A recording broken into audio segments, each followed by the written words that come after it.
One Python concept, real use, let's make it stick. In today's BitSize Python, we're going to take a look at the 5 rules that you need to know to master type conversions. So we'll look at the 5 golden rules for converting types in Python, which are easy to remember and quicker to apply.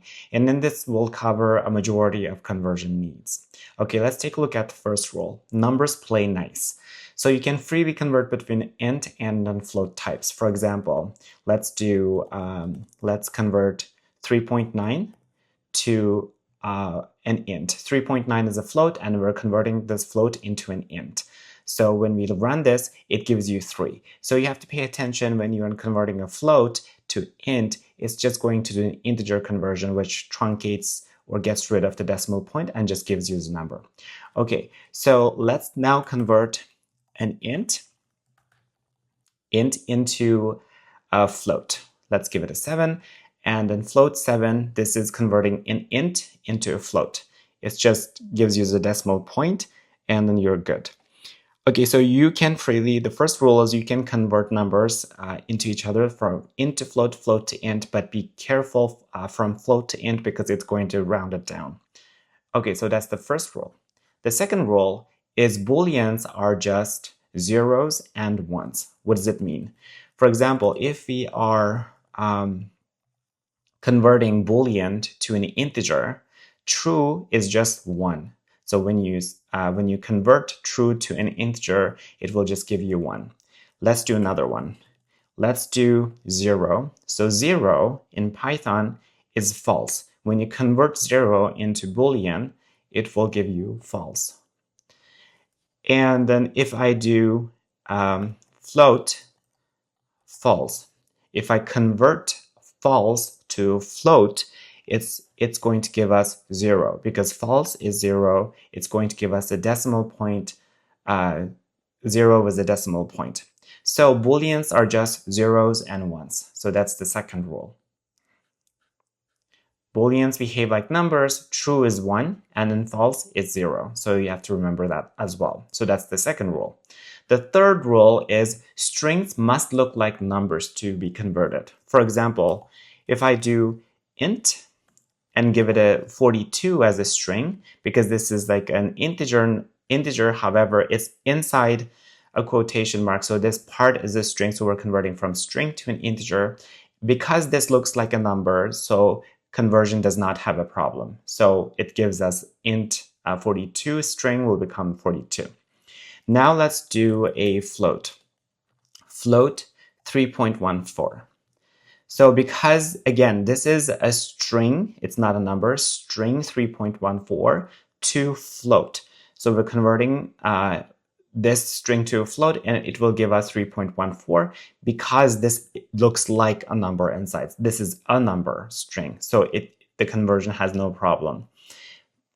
However, when you do int 3.14, it will give us a problem. Let's run this. It cannot convert this. In order to convert this string, it looks like a number, but it's not a correct conversion. We have to first convert this number, this string with decimal place into a float and then into an int. In this way, it actually can convert it. So whenever you see a decimal point string, you have to convert it into float and then into integer. So make sure that you remember this. This is a bit tricky part. And then the last part is int. If I give it ABC, do you think can it convert this? ABC does not look like a number. It's not a number, so you cannot convert a string into a number. So this will actually give us an error. It says we cannot convert literals in int to this integer type. So be careful with that. So let's get rid of that. So only clean numeric strings can be converted. So numbers, remember numbers. So the rule is strings must look like numbers to be converted. However, there's one exception. You cannot convert strings like this with decimal points directly into an integer. It has to be converted into a float first to do what you want, like convert to float first if there's the decimal. So that's our rule number 3. Strings must look like numbers. Okay, the next rule is going to be strings can print anything. Strings are very safe. For example, if you want to convert 42, it's a number. It's give us the 42 string. Let's do a string of true. This will give us true, and we can even do none. This will give us none. So strings can print anything. So when you have the string function, it's actually quite safe to use. You can use anything. It doesn't have exceptions like we've seen before. So str is the safest conversion and works on anything. So that's rule number 4. So the last rule that we're going to look at is none cannot be converted into numbers specifically. Int, if we do none, what do you think will happen? This will give us an error. If you want to do, for example, float none, if you run this, it will still give you an error. So don't do this. So avoid casting none. It causes runtime errors. So none cannot be converted. Let's take a look at the summary of what we've just learned. So integer and float is smooth, but be careful from going from float to int because it's going to round it down. And then the second point is booleans. Booleans are basically zeros and ones.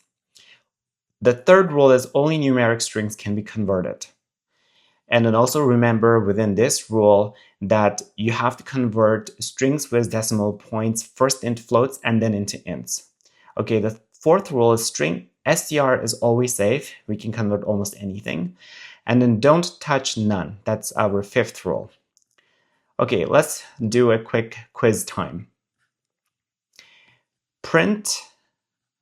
What does this print? So print int true. So this part will give us an integer, which is 1, and then float. This one just give us the float part, so 2.5. 2.5 plus 1 is equal to, the answer is 3.5. Let's quickly run it just to see. It gave us 3.5. And that's it. And this is today's BitSize Python.